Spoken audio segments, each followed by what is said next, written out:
Olá, uma boa tarde para você que nos acompanha nesta quarta-feira. Hoje vamos falar bastante de futebol para você que é apaixonado. Dá só uma olhada.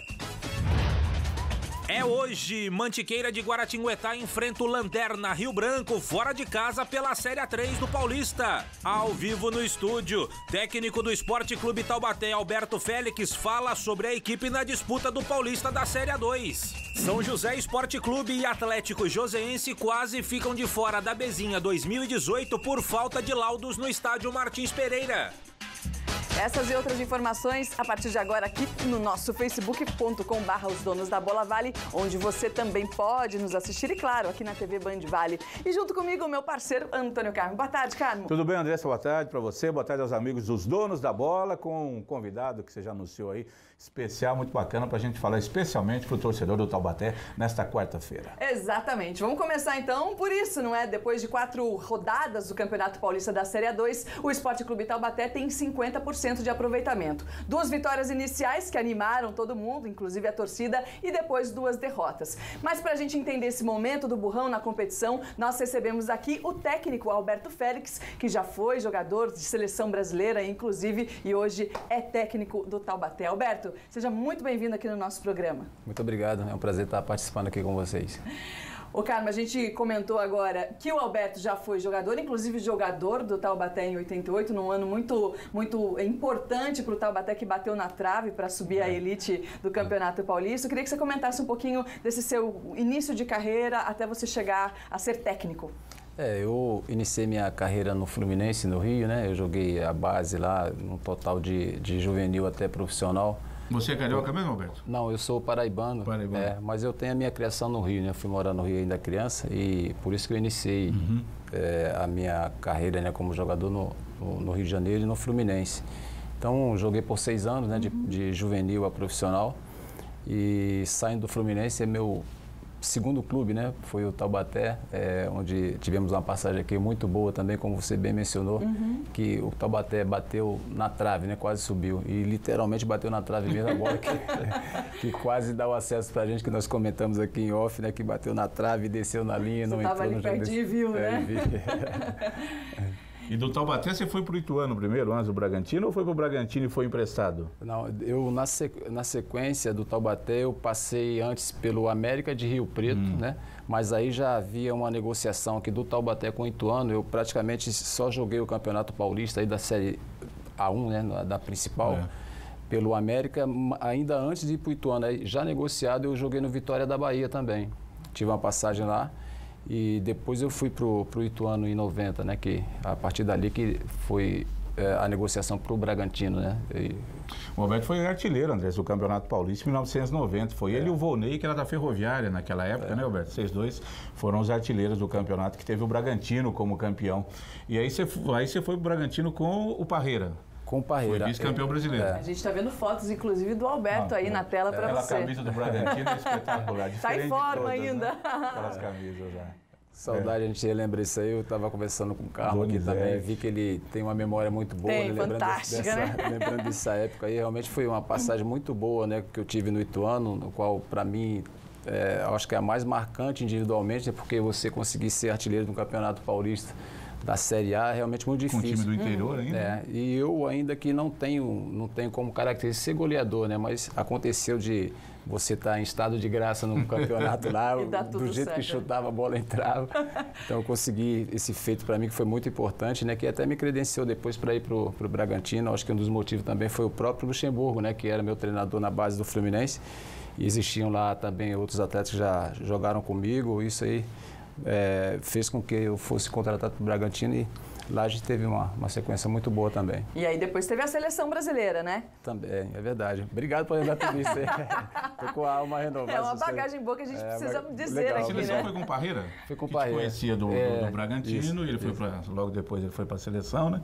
Isso você teve a chance de antes da Copa de 94, né? Você jogou aquele torneio na Europa lá com a seleção? Não, na verdade eu participei de 2 convocações apenas, né? As 2 com o Parreira brasileira, uma foi contra a Alemanha, 2 jogos fora do país, uma Brasil-Alemanha. Vocês perderam 2-1 lá? Perdemos 2-1. O Ronaldo foi o goleiro.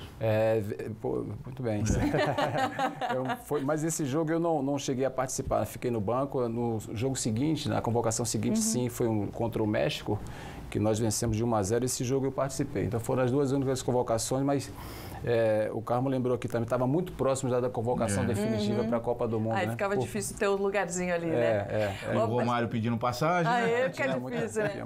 Roberto, a gente sabe que muitos jogadores têm esse objetivo de se tornar técnico logo após encerrar a sua carreira. Isso aconteceu com você, você estudou para isso, você fez todo o seu gabarito para que isso pudesse acontecer. E agora, como técnico, você teve algumas passagens também pelo Bragantino e agora está aqui no Taubaté de volta, porque em 2014 você passou brevemente pela Copa Paulista. E aí os torcedores se empolgaram nessas 2 primeiras vitórias iniciais e depois teve uma caída. Dessas 2 primeiras vitórias, vamos colocar os gols, inclusive, muito bem feitos, inclusive, tudo certinho e caprichado. Fala pra gente desse início belo de campeonato aí. Verdade. Chegou do Flávio Carioca e foi bonito, hein? O rapaz subiu lá, hein? Verdade. Subiu bonito mesmo. E foi uma apresentação muito boa mesmo na estreia, né? Porque enfrentamos uma das equipes aí que também é credenciada ao acesso, né? Pelo forte investimento que fez. E uma partida de estreia dentro de casa foi importante. Essa vitória também contra o Sertãozinho, também contra uma equipe também investiu muito, né? E conseguimos também um excelente resultado. Ganhar, né? Não é fácil. Foram 2 vitórias realmente muito importantes. Foram consistentes, né? Vitórias consistentes. Vocês não sofreram tanto e ganharam com mérito, né? Verdade. E aí, depois dessas 2 vitórias, você teve baixas no time, como a expulsão de um jogador e também outro jogador saiu contundido. Você acha que isso chegou a atrapalhar para os 2 outros jogos que vocês tiveram, um dentro de casa contra o Penapolense e depois fora? Sim, na partida especificamente do Penapolense, né? Esses 2 desfalques que tivemos, ele atrapalhou um pouco, né? Mas eu acho que não foi o que determinou ali o nosso mau resultado. Eu acho que nesse jogo o desempenho da equipe foi abaixo dos 2 primeiros. Foi pênalti aí ou não? Eu achei que foi pênalti. Eu achei que não foi, não. Se você voltar ao lance, eu não sei, calma, a impressão que eu tive, a imagem aqui está bem melhor do que a que eu vi no vídeo também, mas eu quero até ter certeza, mas eu achei que o jogador... dar uma segurada nesse vídeo aí, se puder retornar ele, que é no comecinho, coloca pra gente de novo, por favor, pra gente, vamos ver. Já foi mesmo. Não, tudo bem, só comentar. Dúvida, né? Mas, sinceramente, na imagem quando eu vi, eu achei que foi porque o jogador atinge o Natan, né? Assim, ele não tem a intenção, mas ele vai e acerta o Natan. Então, como eu falei, como eu estava falando, realmente nosso desempenho não foi igual, né, os 2 primeiros jogos. Pegou. Pegou, né? Então, veja só. Tem um jogo de corpo ali, vem outro jogador e... A perna esquerda, bom... Roberto, tem o Emerson Camargo, de Quiririm, está aqui no nosso Facebook, perguntando se o fator de vocês terem ganhado as 2 partidas, um excesso de confiança, pode ter atrapalhado nessas outras 2? Eu acredito, como eu falei, o desempenho do Penapolense, ele caiu um pouco e uma das coisas que a gente mais trabalhou foi isso, né? Para que a gente tivesse os pés no chão, a gente fala muito isso aí, os pés no chão, mas a gente sabe que às vezes é inconsciente, né? O jogador, assim, ele sabe que está num grande momento e talvez no jogo contra o Penapolense, o bom início que a equipe teve, né? Talvez tenha deixado os jogadores levarem ele a pensar que o jogo seria fácil. Eu acho que a partir daquele momento que a equipe sentiu isso, foi que a gente começou a reverter a situação assim, e achei que o rendimento da equipe começou a cair e perdemos esse jogo aí. Agora, das 2 derrotas, olhando assim o nível do campeonato, Alberto, a derrota para o Penapolense em casa foi dolorida. Faz 1-0, toma virada, tudo no segundo tempo. Era um jogo que vocês tinham tudo para ganhar. E já a derrota para o Oeste, que ontem ganhou da Portuguesa no Canindé por 3-0, você encara como normal, né? Não é uma derrota. Lógico que você pode ganhar, mas não é aquela que... puxa vida, fomos perder do Oeste lá. Isso aí todo mundo vai perder do Oeste lá, teoricamente, né? Sim, Carmo. É bem observado isso aí de sua parte, porque se formos analisar aí todas as equipes aí, podemos apontar o Oeste aí como uma diferente do campeonato. A equipe diferente, por tudo que envolve ali. O investimento. Eu já digo que depois da vitória de ontem, ele já está classificado, tem 3 times correndo por outras vagas, teoricamente.